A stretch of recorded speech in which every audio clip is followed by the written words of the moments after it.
What's up everybody, and welcome back to the workshop. Now, in today's episode, you will see me forge a 2025 layered sword. This project has quite a bit of weight attached to it.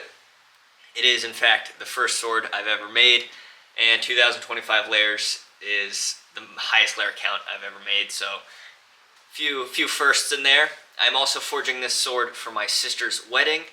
This will be my wedding present to them. She's really into fantasy books and swords, and so is her fiance, my soon-to-be brother-in-law. So I think this will be a really cool present for them, and they'll really enjoy it. And I'm really excited to take on this project, and I'm even more excited that you're here joining along with me. So without further ado, we can go ahead and start stacking up our materials. Now, I will be starting our base billet with 25 layers of alternating 15 and 20 and 1095.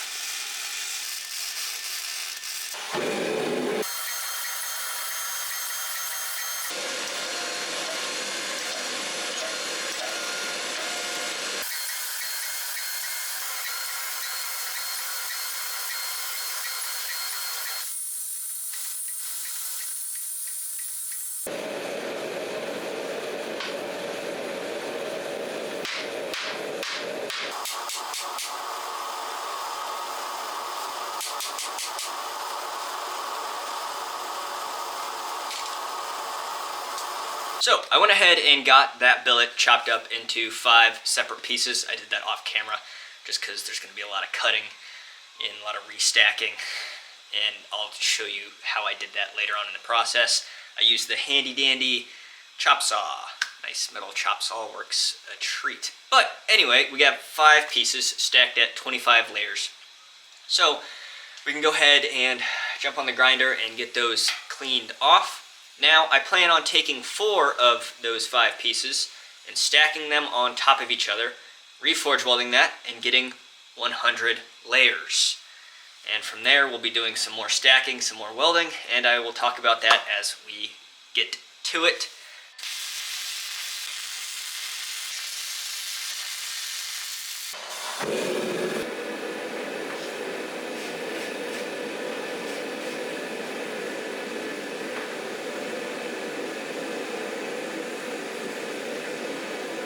I want to take a quick second and talk about some of the details that I'm incorporating into this wedding sword, adding in some details for my sister and my soon-to-be brother-in-law. For my sister, the blade shape is a sword that is from her favorite book called A Court of Thorns and Roses. I saw a picture of a depiction of that sword, and that's what I'm trying to base off the profile. And for my brother-in-law, I'm going to incorporate a pommel that is similar to a sword from his favorite anime character. It's Captain Kenpachi from the anime Bleach. And as we get further along with the build process, I'll talk more about them and explain exactly what's going on, but I just thought I would share some of those little details. Alright, so we got the fan running. It's a hot one today. It's about 88 degrees outside, plus that hot forge makes for hot temperature. But we have our bar forged out to about 18 usable inches. So we'll go ahead and chop it up into 5 pieces now to give us 500 layers.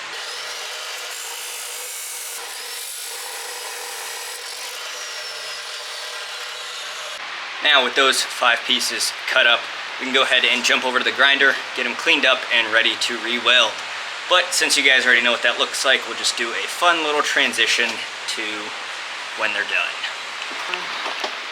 And just like that, we have 5 nice little pieces ready to be welded up.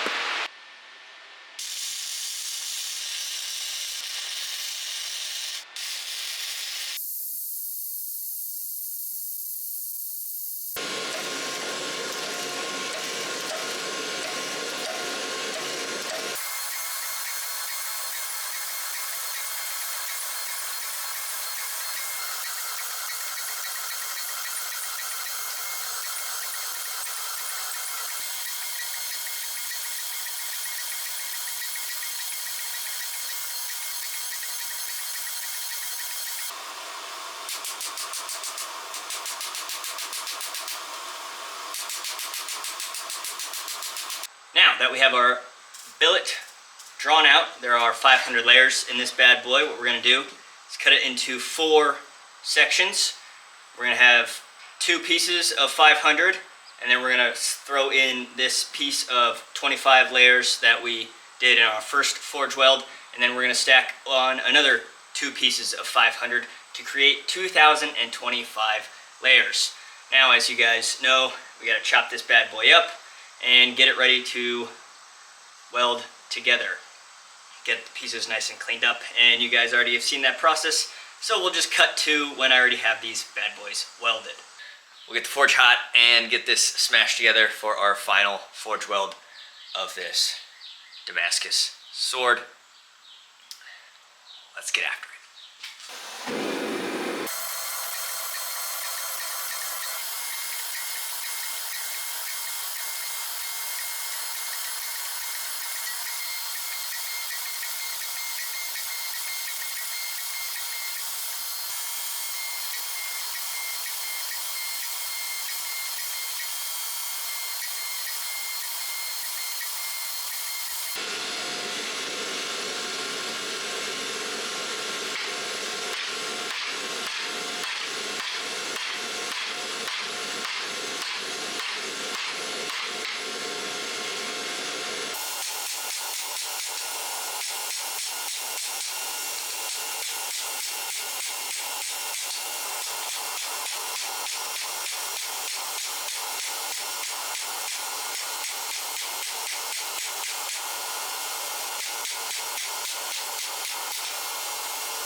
All right, go.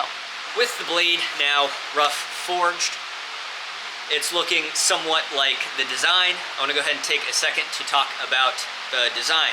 As I mentioned earlier, it's from my sister's favorite book, A Court of Thorns and Roses. Now, I looked that up online and found this picture of that sword. I did incorporate my own personal touches into it, but the rough profile is based off of that sword. So we can go ahead and hop over to the grinder, hog off lots of material. I want to add a distal taper from the tip down to the base of the sword.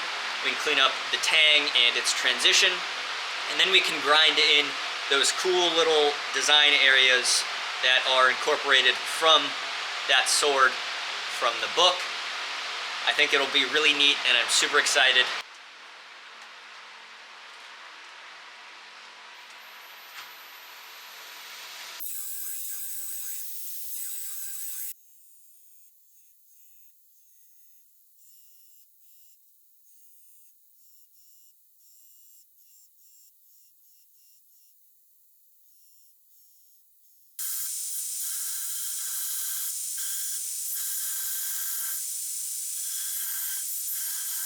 It's got a nice taper, and we added in our little,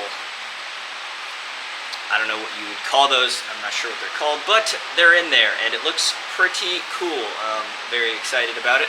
So we can go ahead, light the forge, and get this bad boy normalized and ready for the heat treat.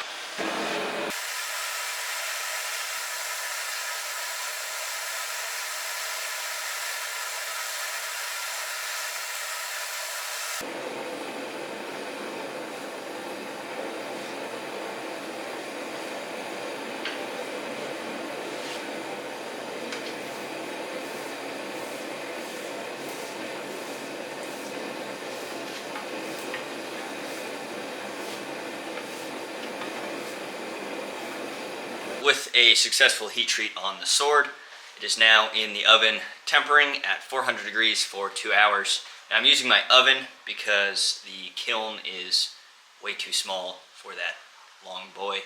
So it's in the oven, that'll get the job done. Now for the guard, I'm going to be using this piece of steel right here. I think it'll make a pretty good guard. It's about exactly enough material. It'll be easy to work with. So we're gonna go ahead and use this and get started.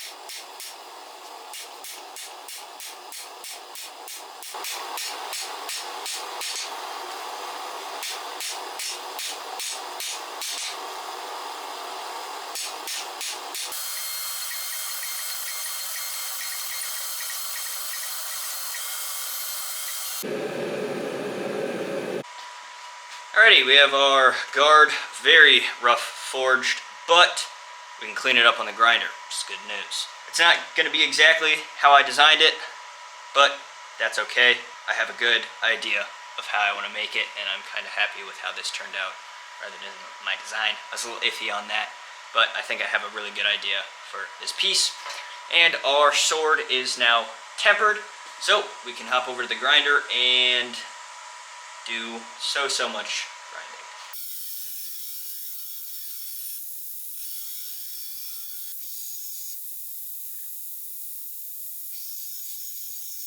With the blade nice and ground, I went ahead and found the center line, so we're going to get ready to rough in the fuller.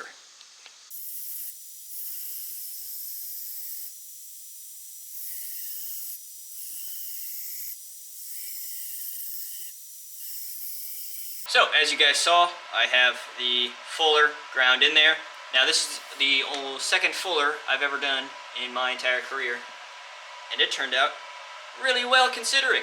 So I'm super happy with that. It's coming along. Now all we have to do is grind these bevels. Unfortunately, I don't have a jig big enough, so I'm gonna have to do it by hand.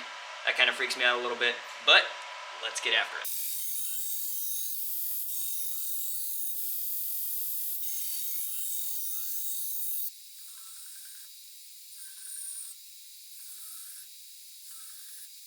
Well, we have our bevels ground, and they're all cleaned up. Fuller's cleaned up.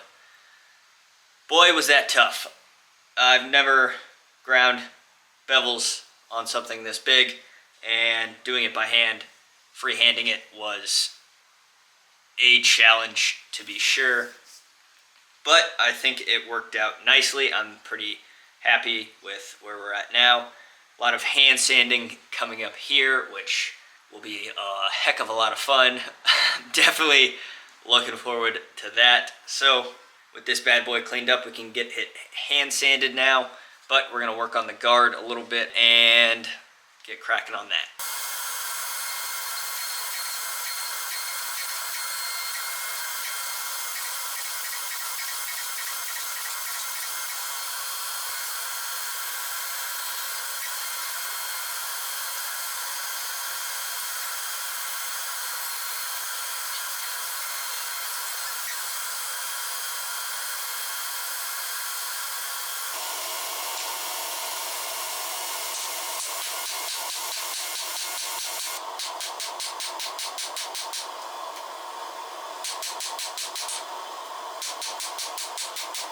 Alright, here is our guard rough forged out.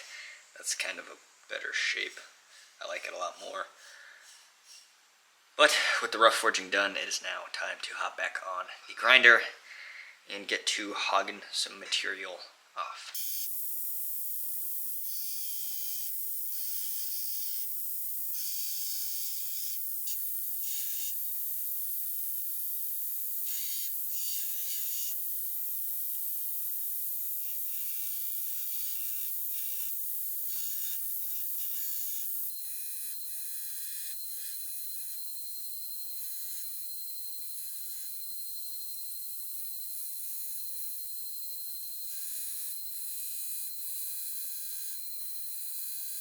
Alright guys, I went ahead and got this bad boy nice and cleaned up and ground. I ran a nice center line down it. So now I'm just going to go down and tap in some guides for the drill bit.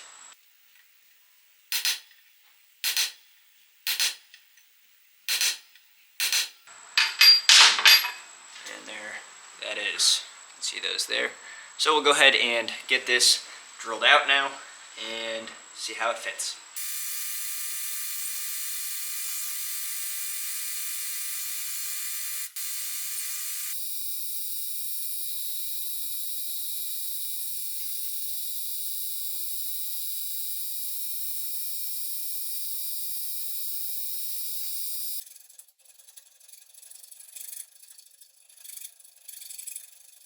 With so much filing done, it has a very nice fit.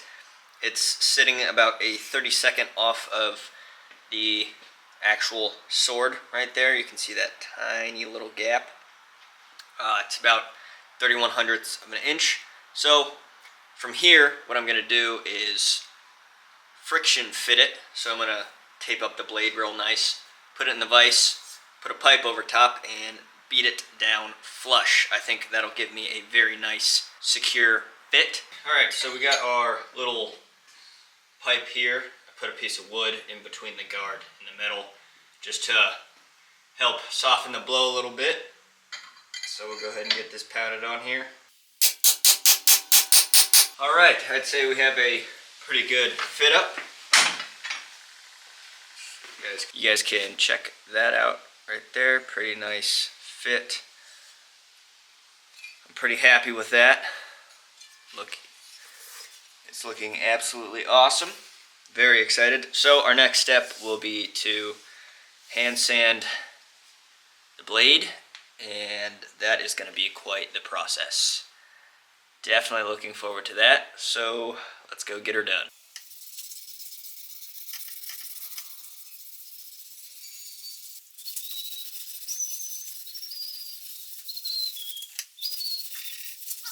We now have the sword very rough sanded to about 320.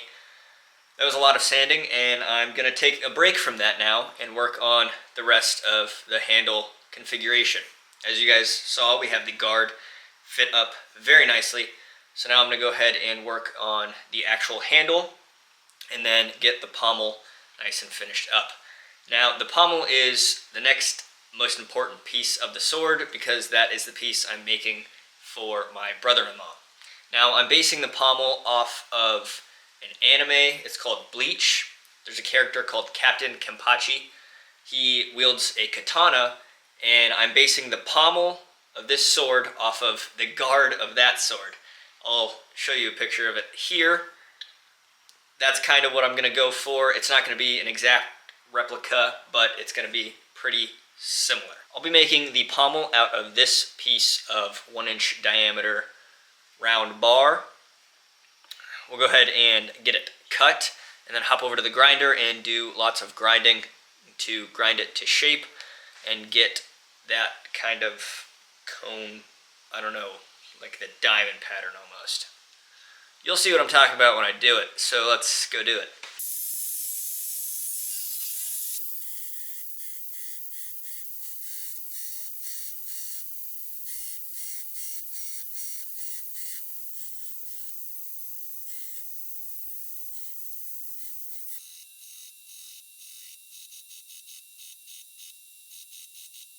Now, we have it somewhat shaped up, actually pretty shaped up. You guys can see how it's looking. It's got the little divots in there. I am about 90% sure this is how it should be. From the picture, I'd say it looks pretty close. So, I'm pretty happy with that. We'll go ahead and get a hole drilled through it. Now, a little update on the pommel. I got the hole drilled, and it's starting to look like how I want it to, but it's trash for a number of reasons. One being this hole centered on this side, not centered on this side, so it drilled in at an angle. Also, I don't know if you can tell, but all of these little facets are different sizes. my lines weren't exactly lined up, and I tried to fix it as I was doing it and just didn't work out right. And also it is just too small. One of the jobs of a pommel is to act as somewhat of a counterweight for the sword to help it feel a little more balanced, and this is just too small and too light to actually do anything. It does look cool, but I'm going to make an even cooler one that is a lot better, so we'll jump into that process.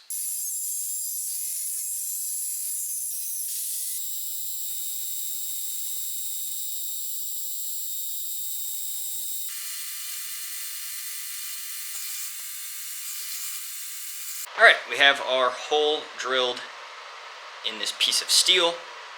Now, what I'm going to do is I'm going to go ahead and tap this. It's just going to be a threaded on pommel with epoxy and whatnot.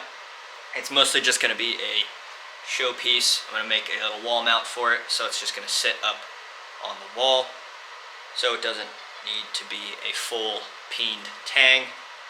The threads should work perfectly. So we're going to get this guy threaded, and then we can go ahead and thread the end of the tang here.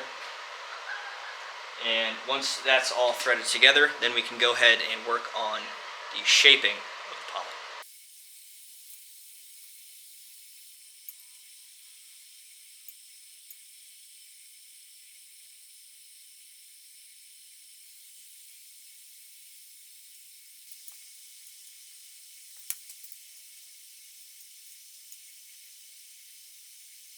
Alrighty, Roo. So this is now threaded, and this is threaded, and these threads match perfectly. Look at that, spins on there beautifully. So with the threads all done, I'm going to go ahead and jump over to getting our handle drilled out. I have a nice block of walnut just waiting to be put on this bad boy. Once we get the handle drilled out and fit up, we'll work on then shaping the rest of the pommel. I want to get everything lined up and then put on the final finishing details on this bad boy. And then finish hand sanding the sword. There's still a lot to do, so let's get to it.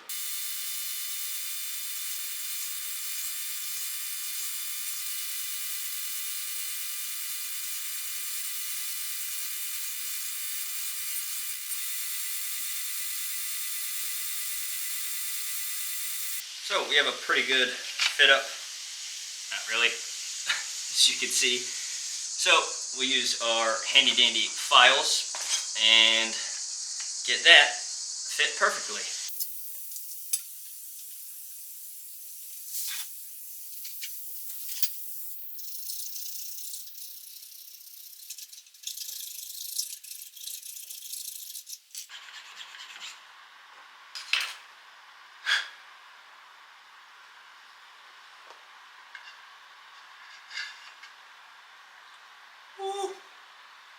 Go ahead and see where it's at with the guard on it.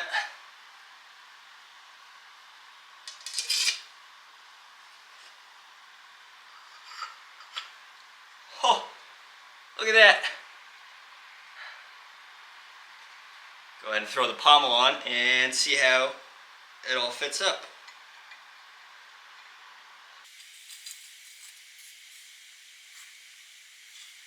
That right there is coming together. Wow. I'm so excited. This is amazing, guys. So from here we can go ahead and get our handle shaped and ground down, and then work on our little pommel there. Very exciting stuff. I'm stoked. It's turning out.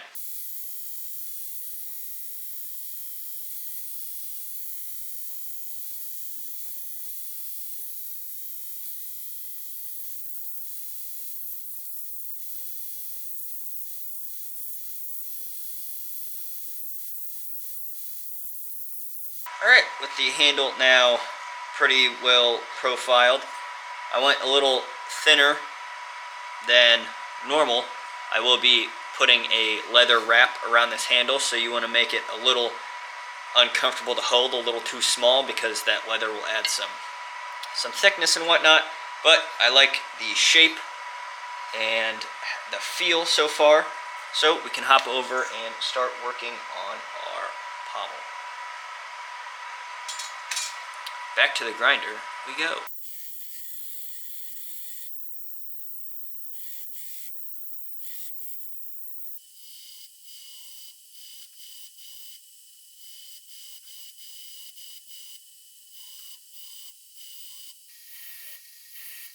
So here's the quick comparison. As you can see, this one's a lot bigger. There's a little more weight behind it. It helps balance out the sword, like I said earlier, and I think that this one looks so much better. I'm very happy with how it's turned out. So now we can go ahead and take this here handle and put some leather wrap on it. So this is my first attempt at leather wrapping a handle, so I'm a little nervous. But essentially the process goes, you take some string or twine and you wrap the entire handle. This adds a little strength to the wood, and then you come in with a little thicker leather and you only wrap certain areas with that. What that does is acts as a riser. It gives a little more texture and a little grip to the handle. And then finally you come in with a piece of thin leather and you wrap that up. Bada bing, bada boom. There you have it. So, without further ado, let's see how it goes.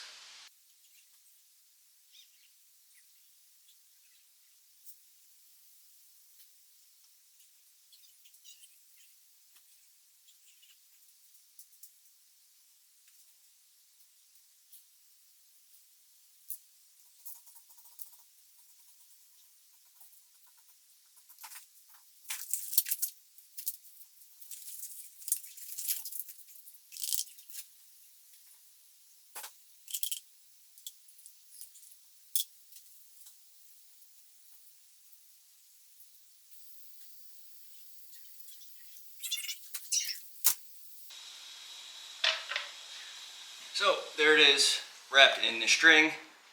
I'm going to go ahead and add our rising pieces now and get those wrapped up. Now, unbeknownst to me, the camera died while I was putting on the final risers on the handle, but here's the profile so far. That's pretty much it. I also got this piece of leather cut out and shaped up to fit around the handle. I think it's going to look really cool. All we have to do now for the handle is get it wrapped up, and I'm going to put a baseball stitch down the seam.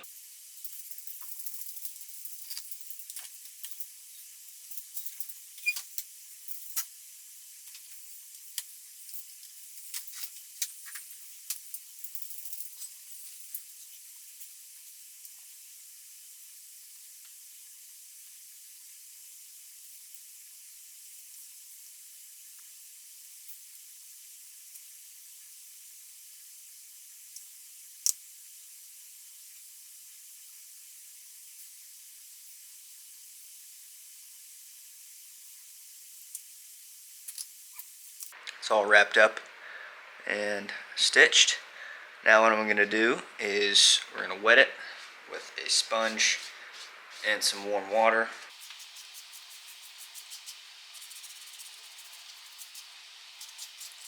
And then take the twine that we used earlier and wrap it around tightly around the leather. This will give it a little more detail, and it'll help the leather dry and stiffen up to the handle. It'll make it a nice tight fit.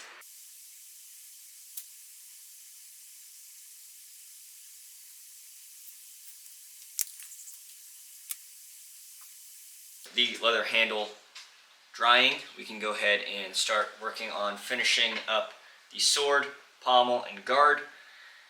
And to finish up the sword, it's just back to hand sanding. Now I left off at about, I believe, 220 or 320 on each side, and it's taken up a few scratches and dings, so I'm just going to go back to 220 and then work my way up from there.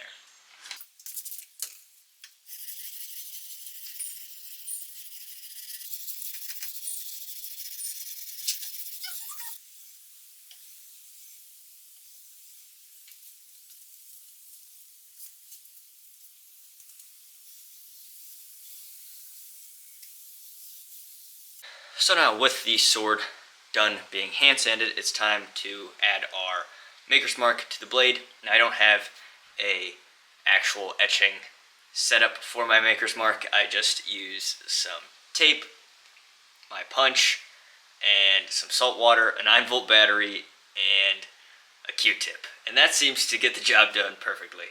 So that's all I'm using for now. Today I'll get an actual setup for that, but that's all I'm working with today.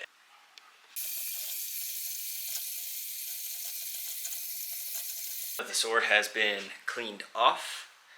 We have a fresh gallon of gator piss in here. We're going to go ahead and submerge the sword.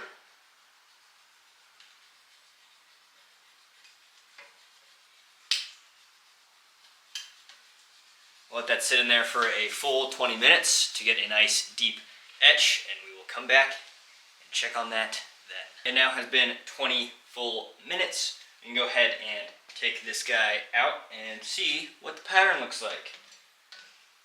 Take it out and spray it down with some Windex. Ooh, baby.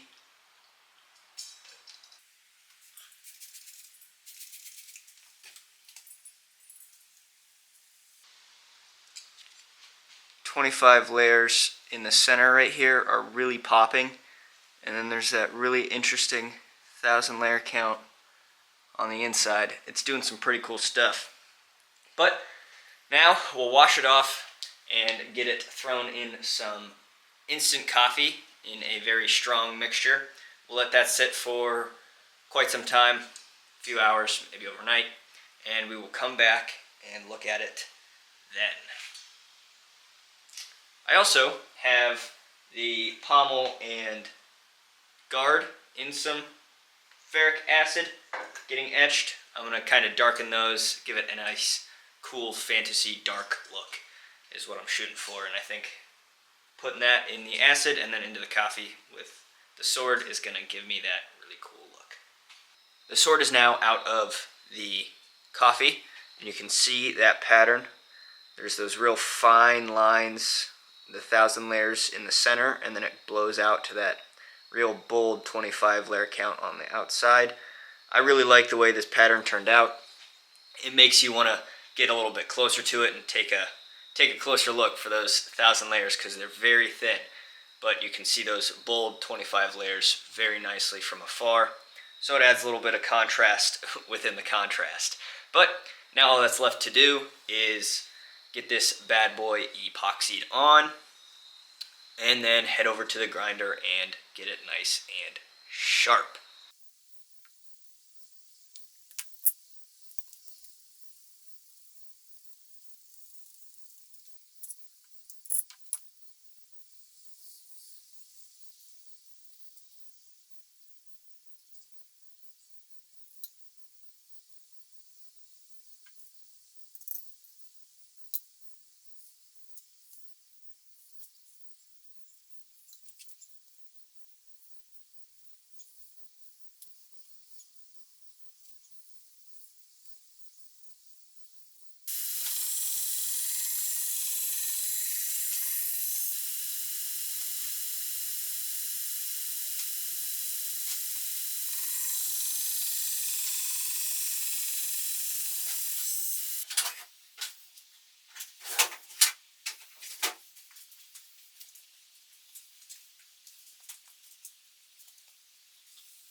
Now sharp, I would say this is a finished sword.